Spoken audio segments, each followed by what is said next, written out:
নমস্কার।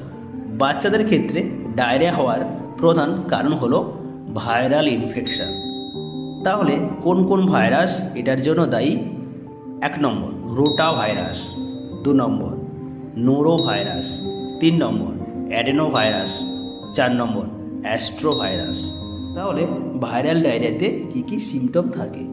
প্রথমে বাচ্চারা বমি করবে, তারপর থেকে ঘন ঘন জলের মতো পাতলা পায়খানা করবে, তার সঙ্গে লো গ্রেড ফিভার থাকতে পারে এবং পেটে ব্যথা থাকতে পারে। ভাইরাল ডায়রিয়া ঠিক হতে 3 থেকে 7 দিন সময় লাগে। যেহেতু ডায়রিয়া হলে প্রচুর পরিমাণে জল শরীর থেকে বের হয়ে যায়, তার জন্য বেশি পরিমাণে ওআরএসের জল খেতে বলি, তার সঙ্গে জিঙ্ক এবং প্রোবায়োটিক। কিন্তু অ্যান্টিবায়োটিক দেওয়া যাবে না, কারণ অ্যান্টিবায়োটিক দিলে পরিপাকতন্ত্রে যে ভালো ব্যাকটেরিয়া থাকে ওইগুলি মারা যায়।